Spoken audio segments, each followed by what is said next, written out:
Kata Nabi SAW, maukah engkau aku ajarkan ayat dalam Al-Quran yang jika engkau baca akan ini, bilapun kau memiliki tumpukan hutang segunung Uhud, Allah berkenan akan memberikan limpahan rizki kepadamu yang melepaskan engkau dari jeratan hutangmu. Jika datang kesedihan, jika larut dalam ratapan, tidak pernah muncul kemudian kemampuan yang tangguh itu.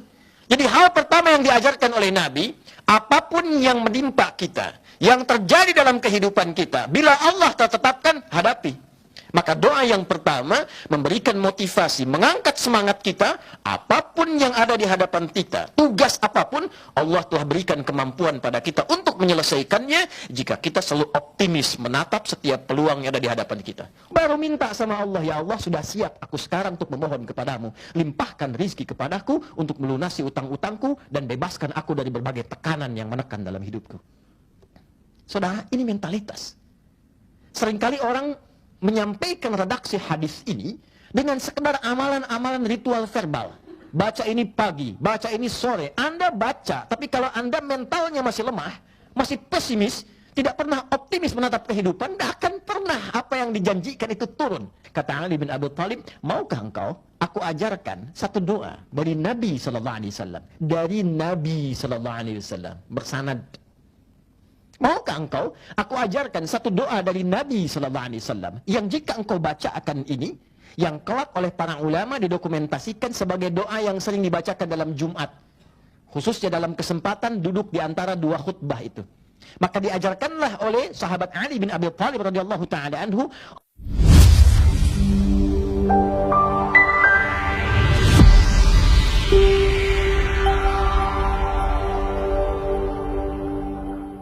Didapati Mu'adz bin Jabal ini ternyata tengah berlindung, bersembunyi di rumahnya karena mengetahui saat akan berangkat Jumat dia sudah dihadang oleh penagih hutang.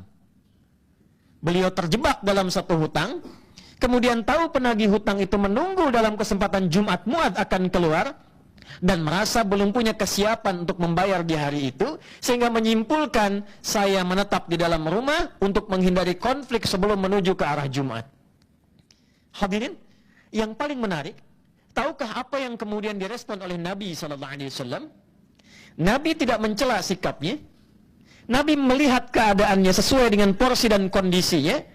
Di awal masa-masa Jumat, belum turun yang ketat tentang ketentuan Jumat, belum memahami tentang hakikat Jumat. Nabi menempatkan keawaman Mu'adz pada saat itu sebelum menjadi seorang alim yang sangat istimewa. Sikap berikutnya, orang belum tahu, diberitahu.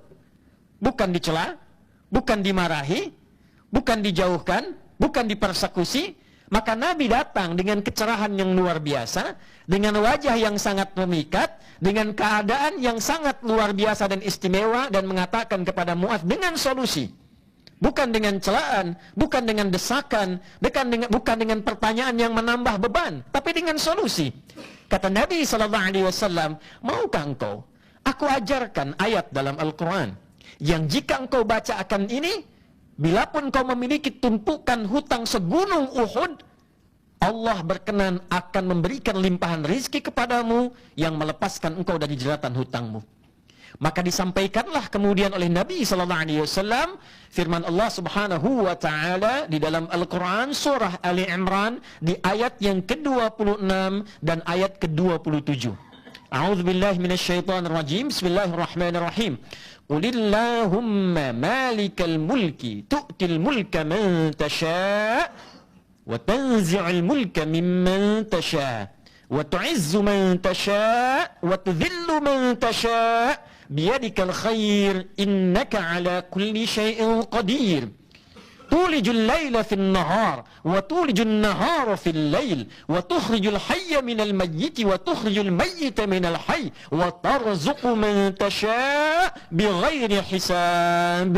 Nabi ajarkan doa di penutup ayat itu dengan mengatakan, Ya Rahmanad dunya wal akhirah wa rahimahuma tarhamu man tasha' aw tu'ti man tasha' wa tamna'u mimman tasha'. Allahumma arhamni rahmatan tughnini birahmatika an rahmati man siwak. Dalam riwayat lain, aqdi daini. Ya Allah, dengan semua kandungan yang tercantum di dua ayat ini, keluasan rahmat-Mu yang meliputi seluruh semesta, khususnya langit dan bumi, maka dengan rahmat-Mu yang menguasai segala hal, anugerahkan dengan limpahan rahmat itu kemampuan kepada hamba untuk melunasi hutang-hutang hamba. Kemampuan kepada hamba. Dia tidak minta uang turun dari langit. Dia tidak minta dinar dan dirham turun dari langit. Dia diajarkan oleh Nabi, minta kepada Allah subhanahu wa ta'ala kemampuan untuk melunasi utang-utang yang terjerat dengan itu dalam kehidupan hariannya. Hadirin, satu kisah. Nanti kita akan simpulkan di akhir bahwa setelah kejadian itu, Mu'adz bertawakal kepada Allah, berikhtiar menjemput makna ayat tadi, dan kemudian mendapatkan rizki yang diinginkan, yang bahkan bukan hanya melunasi utangnya, tapi mengangkat derajatnya di sisi Allah subhanahu wa ta'ala, sehingga menjadi tokoh yang kita kenal sampai detik ini. Hadirin, di sisi yang berbeda, kisah ini didokumentasikan oleh Imam Abu Daud dalam sunannya, nomor hadis 1555, yang kelak kemudian diriwayatkan sampai kepada kita melalui tokoh utama. Bila tadi sahabat Mu'adz bin Jabal, sekarang berpindah kepada sosok namanya Abu Umamah. Abu Umamah satu ketika datang ke masjid, seperti keadaan kita sekarang. Dia duduk di satu bagian di masjid, wajahnya begitu muram, keadaannya lesu. Datang Nabi SAW, ini pelajaran penting sekali terkait dengan ekspresi yang kita tampilkan dalam kehidupan. Nabi itu melihat orang akan sesuai dengan keadaan yang dibutuhkan orang itu, dan melihat wajah itu orang punya harapan.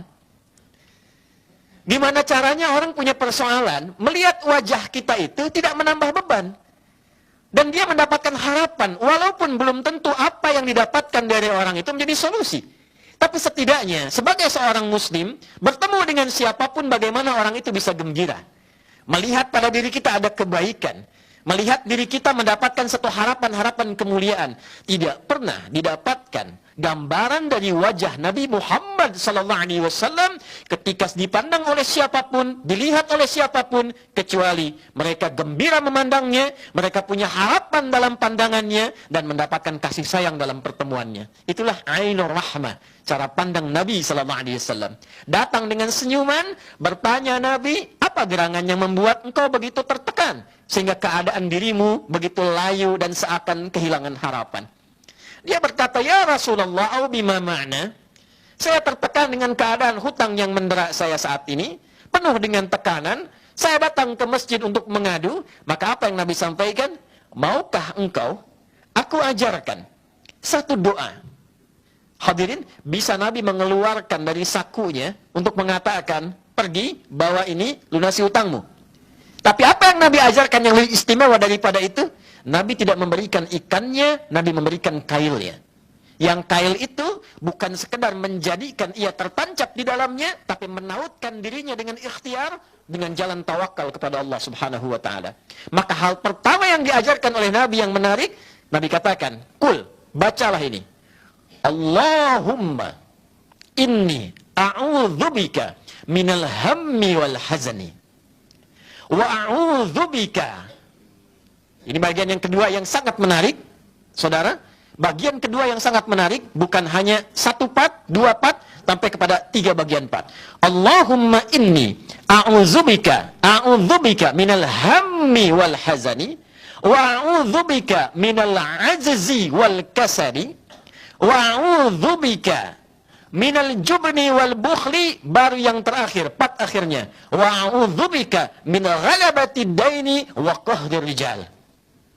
Ya Allah, hamba menautkan kebutuhan hamba kepadamu, yang dengan itu hamba ingin berikhtiar mengentaskan kesulitan hamba dan menghilangkan tekanan dari utang yang mendera. Hamba mohon ya Allah, lindungi hamba dan jauhkan hamba, yang pertama, minal hammi wal hazani, dari kegelisahan yang membuat hamba meratap dalam hidup dan larut dalam kesedihan.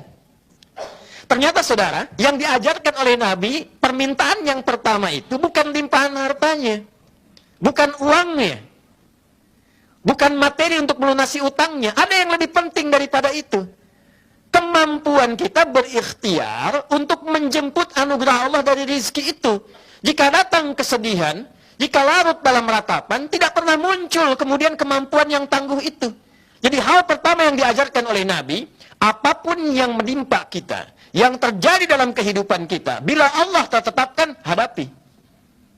Allah telah anugerahkan pada kita kemampuan yang istimewa untuk menghadapi segala apapun. Namun terkadang dengan pesimisme, dengan kesedihan, hazan, dengan ratapan, tugas apapun, walaupun Anda punya kemampuan, tapi Anda dirundung oleh pesimisme yang mendalam, sekecil apapun tugas tidak akan pernah bisa diselesaikan. Maka yang pertama Nabi mengajarkan, ini bukan masalah utangnya, ini masalah mentalmu, kata Nabi. Tapi disampaikan dengan bahasa yang lembut, jauhkan diri dari sikap pesimis. Engkau akan tahu Allah Tuhan yang maha luas, Allah Tuhan yang pemberi, dititipkan padamu kemampuan yang luar biasa, didesain dengan ketentuan yang sangat luar biasa. Tapi kalau engkaunya pesimis, mentalmu jatuh dalam ratapan, jatuh dalam kesedihan, jangankan yang besar, hal kecil pun tidak akan pernah engkau bisa tuntaskan. Maka doa yang pertama memberikan motivasi, mengangkat semangat kita, apapun yang ada di hadapan kita, tugas apapun, Allah telah berikan kemampuan pada kita untuk menyelesaikannya jika kita selalu optimis menatap setiap peluang yang ada di hadapan kita. Allahumma inni a'udzubika minal hammi wal hazani wa minal ajzi wal kasal. Dan dari sifat lemah diri dan pemalas. Hadirin yang kedua, ini ada pekerjaan, kerjakannya. Aduh, malas nih. Wah, capek kayaknya nih. Wah, ini suasananya nggak memungkinkan. Sikap semacam itu tidak menyelesaikan masalah. Maka ternyata, di samping ada kemampuan positif dalam diri kita untuk menyelesaikan berbagai hal, ada juga bagian tertentu yang kadang diprovokasi oleh setan untuk muncul melemahkan sikap optimis kita. Rasa malas itu tidak positif. Merasa lemah itu tidak produktif. Kalau Anda ingin menyelesaikan tugas, proyek sebesar apapun, tampilkan sikap optimisme. Jauhkan sikap malas. Datang lebih awal, kalau perlu pulang lebih akhir, koordinasikan dengan baik, tampilkan sikap optimis yang mendalam. Tugas, setidaknya dengan optimis, setengah pekerjaan kita selesai dilakukan. Itulah sebabnya kenapa sa'i diawali dengan sofa dan menjemput marwah. Marwah itu puncak harapan tertinggi yang ingin kita raih. Sa'i itu bukan lari-lari kecil. Sa'i itu dalam bahasa Arab artinya usaha yang serius, yang sungguh-sungguh. Sekalipun untuk mencapai itu Anda mesti berlari. Tapi dimulai dengan sofa. Dari kata tasfiyah, menyaring sesuatu yang kotor sehingga melahirkan yang bersih. Anda ingin menyaring satu air yang sudah Anda pompa sehingga lahirnya jernih. Anda saring yang kotornya keluar, muncul jernihnya. Itu tasfiyah saringannya, yang sikapnya disebut dengan sofa, yang keluar disebut dengan sufi. Itu sifatnya. Jadi ketika kita sifatnya bersih, saring, malas, saring, ratapan, saring, pesimis, hilangkan. Kelemahan, jauhkan. Optimis, majukan. Maka orang yang bergerak dengan sikap-sikap positif, dia sudah ada di puncak bahkan sebelum dia bergerak dan menjemput marwah yang dia inginkan. Allahumma inni a'udzubika minal ajzi wal kasali. Wa a'udzubika minal jubni wal bukhli. Dan aku berlindung padamu ya Allah dari sikap pecundang dan pelit. Setelah dapat rizkinya, setelah dia berusaha, setelah diberikan kemampuan, ternyata tak punya kemampuan untuk berbagi. Itu disebut oleh Nabi, orang yang dititipkan rizki, dengan peluang dia mencari amal soleh dengan rizki itu, mudah bagi Allah titipkan pada hamba yang lain. Tapi ketika Allah titipkan pada dirinya, baik dengan ilmu, dengan kedudukan, dengan harta, bahkan dengan tenaga, ternyata hikmah dibalik semua titipan itu, agar kita mencari legasi terbaik sebelum pulang kepada Allah. Jadi kata Nabi, kalau ada orang diberikan kelebihan, setelah dirinya cukup, keluarganya cukup, kerabatnya cukup, dan dengan itu dia menatap kebaikan ke depan, belum mampu untuk menggunakan itu sebagai instrumen beramal soleh, disebut oleh Nabi sikap pecundang seperti itu. Hanya mementingkan keadaan dirinya yang belum tentu semua yang Allah anugerahkan pada dirinya itu bisa membuat dia abadi dalam kehidupan. Maka ini bagian ketiga, baru setelah mentalitas itu kuat.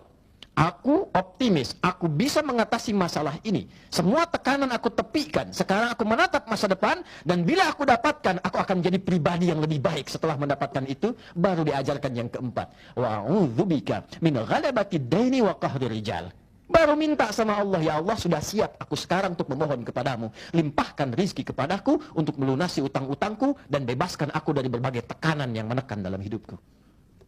Saudara, ini mentalitas.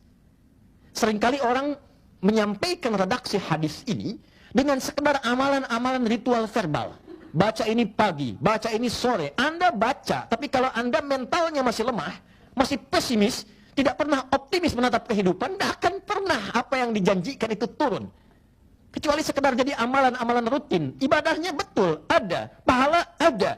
Tapi apa yang kita dapatkan dari situ belum tentu diraih menyelesaikan masalah kita. Lantas dengan itu Anda salahkan hadisnya. Saya sudah baca ya Allah, ya Rasulullah saya sudah amalkan. Kenapa utang saya belum lunas? Mental Anda belum sembuh. Sikap kita mengatasi masalah belum turun. Bagaimana Allah memberikan solusi pada orang yang belum siap, sedangkan Allah Maha Adil tidak akan pernah memberikan tugas pada orang yang tak mampu menunaikannya. La yukallifullahu nafsan illa wus'aha. Maka di antara amalan Jumat datang seorang yang pada masa itu masih zaman perbudakan, maka tuannya mengatakan kepada budak ini, jika engkau mampu memberikan kepadaku jumlah sekian sebagai utangmu, ya, utangmu yang dihitung saat engkau menjadi budak ini, aku merdekakan engkau. Maka datanglah orang ini kepada sahabat Ali bin Abi Thalib radhiyallahu taala anhu karramahullahu wajhah. Maka ketika datang, Ali mengamalkan sunnah Nabi sallallahu alaihi wasallam. Kata beliau, alih-alih memberikan bantuan berupa materi, kata Ali bin Abi Thalib, maukah engkau aku ajarkan satu doa dari Nabi sallallahu alaihi wasallam, dari Nabi sallallahu alaihi wasallam, bersanad. Maukah engkau aku ajarkan satu doa dari Nabi sallallahu alaihi wasallam yang jika engkau baca akan ini, yang kelak oleh para ulama didokumentasikan sebagai doa yang sering dibacakan dalam Jumat, khususnya dalam kesempatan duduk di antara dua khutbah itu. Maka diajarkanlah oleh sahabat Ali bin Abi Thalib radhiyallahu taala anhu, Allahumma kfini bihalalika an haramik wa aghnini bifadlika amman siwak. Dalam riwayat lain, Allahumma kfini bihalalika an haramik wa aghnini bita'atika an maksiyatik wa bifadlika amman siwak. Ya Allah, mohon cukupkan hidupku dengan semua yang halal darimu saja, dan jauhkan aku dari perkara-perkara haram yang tidak ditetapkan olehmu. Dan mohon ya Allah, kayakan aku dalam hidupku, pertama dengan amalanku kepadamu. Jadi mendahulukan amalnya untuk bekal pulang. Ini orang visioner, karena doanya dari Nabi. Anda mau datang ke sini, ke Sudirman, ke masjid ini, bukankah butuh bekal? Anda pulang, tak mungkin pulang tanpa bekal. Anda mau pakai kendaraan, butuh bensinnya, ada bekalnya. Besok lusa, waktunya tiba, kita pulang menghadap Allah. Pindah tempat, sama-sama butuh bekal. Saudara, dengan logika yang sama, bekal apa yang kita siapkan kalau kita pulang kemudian kepada Allah? Kan hukum pindah tempat itu mengatakan secara logika, mesti ada bekal. Anda pindah dari Jakarta ke Bandung, mesti ada bekal. Interdunia saja, Anda perlu bekal. Sekarang Anda pindah alam, pindah dimensi. Dari dunia ke akhirat, pertanyaan dasar pertama, bekalnya apa? Beruntungnya, berbahagianya kita sebagai muslim, semua konsep kehidupan itu jelas. Di alam kubur bekalnya ini, amalannya ini, pertanyaannya ini, keadaannya begini. Di akhirat bekalnya ini, caranya begini, kehidupannya begini, mengatasinya begini, solusinya begini. Anda silahkan cari di buku manapun, referensi manapun yang menjelaskan etapa kehidupan dengan semua solusinya, Anda tidak akan temukan. Kecuali di dalam petunjuk-petunjuk keislaman, baik dalam Al-Quran ataupun hadis Nabi Muhammad SAW. Bekal kita apa? Maka ketika meminta, orang yang visioner berpikir panjang diajarkan oleh Nabi, hei, engkau tinggalkan dunia, sifat dunia hilang. Engkau pejabat, meninggalkan dunia, jabatanmu hilang. Silakan Anda cek di semua makam nisan kuburan, apakah jabatan disebutkan? Anda hanya akan temukan harapan tertingginya bukan jabatan. Almarhum. Almarhum itu yang disayang oleh Allah. Bagaimana kita pulang disayang Allah? Bagaimana bisa disayang? Kalau untuk salat belum semangat, untuk baca Quran belum mampu, semangat tidak ada. Nabi menghargai orang yang ingin baca Quran dengan segenap kemampuannya. Walaupun dia belum fasih membacanya, Nabi katakan, falahu ajran. Dia dapat pahala 2 kali lipat. Orang yang lancar gampang baca Quran. Yang tidak lancar, pengen dia bisa baca saja, kata Nabi, falahu ajran, dia dapat 2 pahala. Pahala keinginan kuat dia untuk membaca, dan yang kedua pahala dari semua bacaan yang bisa dia kumpulkan. Tapi poinnya adalah akhirat didahulukan. Bita'atika am maksiatika, Allah, Berikan hamba kemampuan untuk menaatimu. Taat kepadamu dalam sholat, taat kepadamu dalam pekerjaan, taat kepadamu di rumah tangga, dan jauhkan hamba dari segala peluang-peluang dan potensi maksiat. Baru yang ketiga, bifadlika amman siwak. Ya Allah, anugerahkan hamba darimu rizki yang terbaik, yang paling utama, dan bukan dari sisi lain yang tidak engkau tetapkan. Ketika semua jalan buntu di dunia, serahkan semua urusan kepada Allah untuk memberikan yang terbaik dalam kehidupan kita. Makanya sahabat sering datangnya ke masjid. Minimal apa? Minimal hatinya tenang dulu. Minimal tenang dulu. Jadi ketika hati tenang, hati tentram, pikiran kita jernih. Saudara, jiwa yang tenang melahirkan pikiran yang cemerlang. Anda punya masalah, kita punya masjid. Di gedung ini bahkan disediakan masjid. Datang, turun lantai 3, ambil wudhu, sholat 2 rakaat. Walaupun solusi belum datang, ketenangan itu muncul. Boleh jadi, masalah tidak selesai, bukan Anda kurang hebat. Bukan Anda kurang mampu, Anda kurang tenang.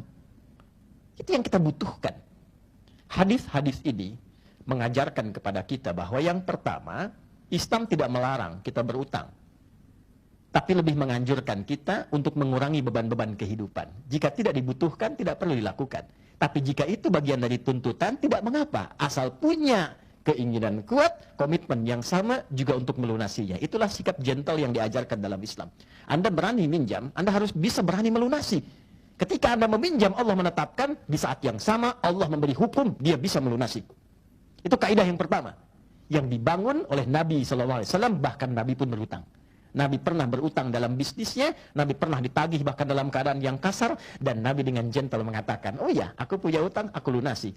Mudah bagi Nabi memohon kepada Allah dan langsung hadir rezeki. Tapi kenapa diizinkan dengan skenario demikian untuk memberi contoh pada umatnya? Tidak salah dalam keadaan kita butuh, kita meminjam, tapi juga kita harus optimis untuk melunasi kewajiban kita seperti kita berani dalam meminjam. Yang kedua, perbaiki mentalitas.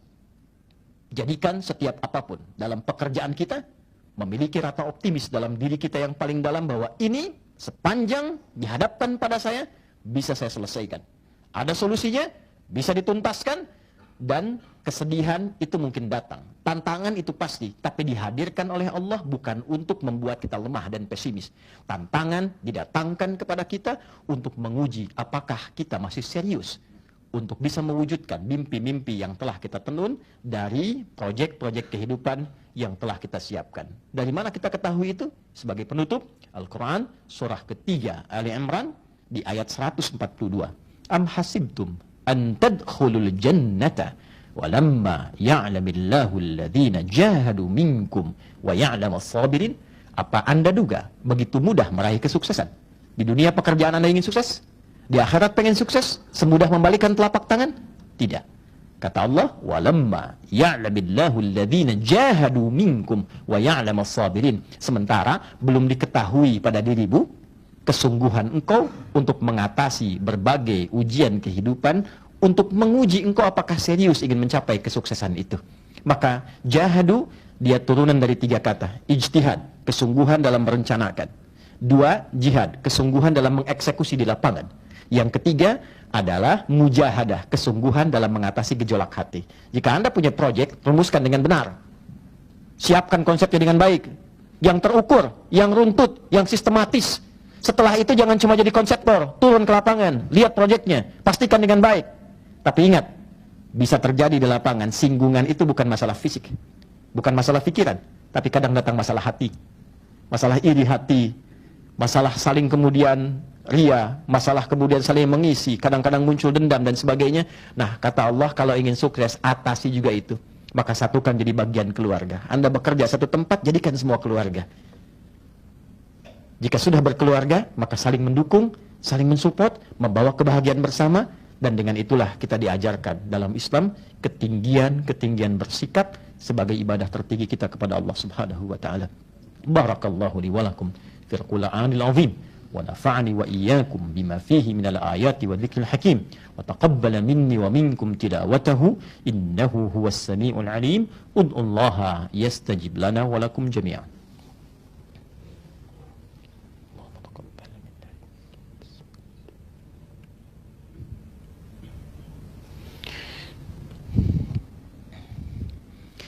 Alhamdulillah wassalatu wassalamu ala rasulillah wa ala alihi wa sahbihi wa dhurriyyatihi wa ummatihi wa man walah.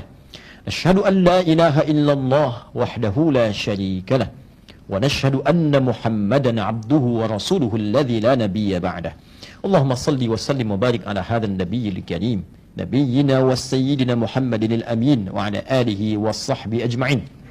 Ibadallah, qala ta'ala innallaha wa malaikatahu yusalluna 'alan nabi ya ayyuhalladzina amanu sallu alaihi wa sallimu taslima. Allahumma salli wa sallim wa barik ala hadzal nabiyil karim habibina al-mustafa al-amin nabiyyina Muhammadin wa ala alihi wa sahbihi ajma'in. Allahumma nahmaduka hamdan syakirin hamdan na'imin hamdan yuwafi ni'amahu wa yukafi'u mazidah. Ya Rabbana lakal hamdu wa lakal syukru kama yanbaghi li jalali wajhikal karim wa li'azimi sultanik. Allahumma ighfir lil muslimina wal muslimat wal mu'minina wal mu'minat al ahya'i minna wal amwat innaka sami'un qaribun mujibu da'wat wa ya qadiyal hajat. Rabbana la tada' lana fi maqamina hadha wa fi kulli maqamin dhanban illa ghafartah. Ya Allah, jika ada hambamu di dalam suasana Jumat ini datang membawa dosa, jangan biarkan ia meninggalkan Jumat ini kecuali Engkau ampuni seluruh dosa-dosanya. Wala hamman illa farajtah. Ya Allah, jika ada hambamu siapapun yang datang ke Jumat ini dengan kegelisahan di hatinya, maka mohon jangan biarkan ia meninggalkan Jumat ini kecuali Engkau telah tenangkan keadaan jiwanya. Wala dainan illa qadaitah. Jika ada satu di antara kami ya Allah yang datang membawa kegelisahan dengan limpahan utang piutang pada beban hidupnya, maka mohon dengan keberkahan Jumat ini anugerahkan rizki kepadanya untuk melunasi utang-utangnya. Wala asiran illa yasartah. Jika ada yang diuji dengan kesulitan di pekerjaan, di rumah tangganya, kehidupan sosialnya, maka mohon ya Allah dengan rahmat-Mu ringankan dan hilangkan seluruh kesulitannya. Wala maridan illa syafaitah. Jika ada di antara kami yang diuji dengan penyakit seberat apapun, maka mohon angkat dan sembuhkan seluruh penyakitnya. Allahumma ati anfusana taqwaha wa zakkiha anta khairu man zakkaha anta waliyuha wa maulaha. Ya Allah, mohon bersihkan keadaan hati kami dari sifat iri hati, sifat dengki. Jadikan dan isikan bagian dari dalam hati kami dengan takwa dan sifat-sifat kebaikan yang menyatukan kami dalam rahmat-Mu. Allahumma khfad biladana Indonesia waj'alha ballatan thayyibatan wa anta tardaha. Ya Allah, mohon jaga, lindungi, berkahi negara kami Indonesia yang kami cintai ini, dan jadikan Indonesia ya Allah negeri yang berkah, yang baik, yang terlindungi dari berbagai perbuatan yang tidak Engkau ridai. Allahumma khfad ya Allah ru'asa'aha waj'alhum adilin ya Allah waj'alhum udala liyukhaffifu hisabahum yaumal qiyamah. Ya Allah, mohon jaga, sehatkan, berkahi para pemimpin kami di semua aspek pemerintahan. Ya Allah, berikan hidayah kepada mereka, berikan kebaikan pada keluarga mereka, dan mohon ya Allah jadikan mereka figur-figur yang adil dalam kepemimpinan untuk meringankan hisab mereka di hari kiamat kelak ya Arhamar Rahimin. Allahumma khfad ulama'ana waj'alhum mukhlasin lakad-din. Ya Allah, mohon jaga dan lindungi para ulama kami, jadikan mereka ulama-ulama yang rabbani, yang ikhlas, yang mencerahkan, membimbing masyarakat, menjauhkan dari perpecahan ya Arhamar Rahimin. Allahumma barik ya Allah hadhihi syarikah wa barik hadzal makan wa barik hadzal masjid ya Arhamar Rahimin tamaman mubarakah. Ya Allah, berkahi tempat ini, berkahi masjid ini, berkahi gedung ini. Jangan biarkan ada satu tempat bagian di tempat ini yang berbuat perbuatan maksiat yang tidak Engkau ridai. Rabbana barik ailatana kullaha ya Arhamar Rahimin. Ya Allah, anugerahkan keberkahan kepada semua keluarga dan jamaah yang menunaikan Jumat di tempat ini. Berkahi keluarganya, istrinya, anaknya, ibunya, baik yang telah wafat ataupun yang sedang hadir di sekitar mereka ya Arhamar Rahimin. Rabbana atina fid dunya hasanah wa fil akhirati hasanah wa qina adzaban nar. Allahumma bifadlika subhana rabbika rabbil izzati amma yasifun wa salamun alal mursalin wa akhiru da'wana subhanaka Allahumma rabbana wa bihamdika nashhadu an la ilaha illa anta nastaghfiruka wa natubu ilaik walhamdulillahi rabbil alamin. Ibadallah, innallaha ya'muru bil 'adli wal ihsan wa ita'i dzil qurba wa yanha 'anil fahsya'i wal munkari wal baghi ya'izukum la'allakum tadhakkarun wa la dzikrullahi akbar wallahu ya'lamu ma tasna'un. Aqimus shalah yarhamukumullah. Setiap ujian yang Allah berikan tidak pernah datang tanpa jalan keluar hutang. Kesempitan rezeki dan beban hidup bukan tanda Allah meninggalkan kita, tapi panggilan agar kita kembali mengetuk pintunya dengan penuh harap. Dengan doa yang kita panjatkan setelah sholat, kita sedang menyerahkan segala urusan kepada Zat yang maha mampu membalikkan keadaan dalam sekejap. Semoga Allah melapangkan setiap kesulitan, memudahkan setiap urusan, dan menggantinya dengan rezeki yang berkah dan menenangkan hati. Semoga kita semua diberi kekuatan, kesabaran, dan dituntun kembali ke jalan pulang yang diridhoi olehnya.